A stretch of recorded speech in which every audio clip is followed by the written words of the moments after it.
When we read through the history of Israel in the Old Testament, we see the same story playing itself out over and over and over again.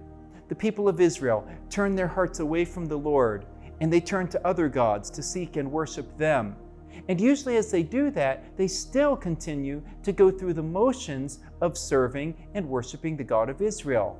And when we read these stories, we're shocked. We're like, how can Israel possibly continually turn their hearts away from the Lord after the way He had loved them so faithfully?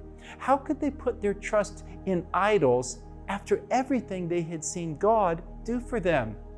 And as we're shocked about what they've done, we begin to feel pretty good about ourselves in comparison.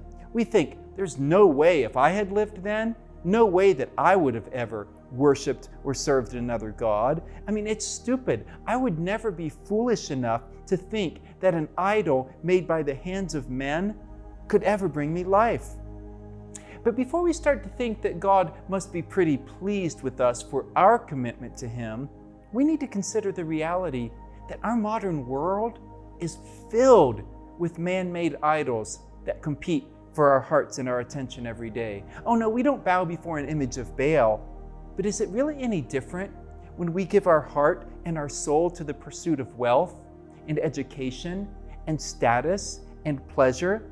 I mean, isn't that what idolatry is all about? Giving our energy, our time, our heart, and our attention to anything other than God because we think in that other thing we will somehow find life and joy and peace and hope?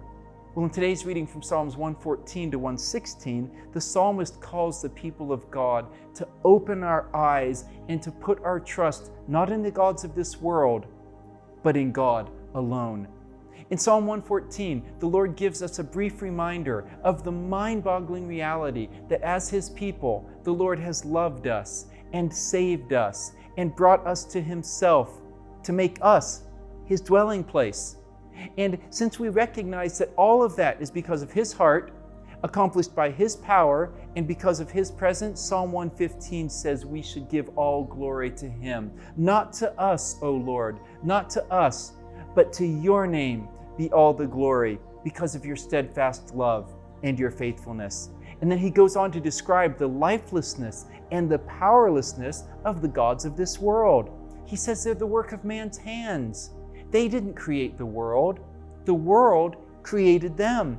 He says they have mouths, but they cannot speak. They have eyes, but they cannot see.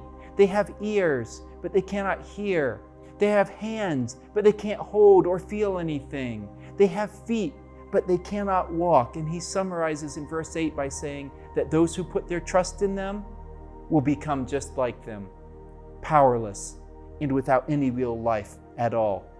But the Lord is different, he says in verse 9. He can be trusted because He really is the strength and the shield of His people. Psalm 116, he says that unlike the gods of this world, the Lord hears us when we call. The Lord sees us. He knows every detail of our lives. He comes to us. He delivers us. He loves us. He cares for us. God is not the heartless product of the imaginations and the work of human hands. He is real, and He is gracious, and He is compassionate, and He is righteous. Therefore, the psalmist says, find your rest in Him. Give thanks to Him. Praise Him continually, and call on His name because we trust Him alone to be God. We need to allow the Lord to open our eyes to see all the many gods in this world that compete daily for our hearts and our attention. We need to allow the Lord to open our eyes to see that our pursuit of lifeless, temporary things will yield lifeless and temporary results.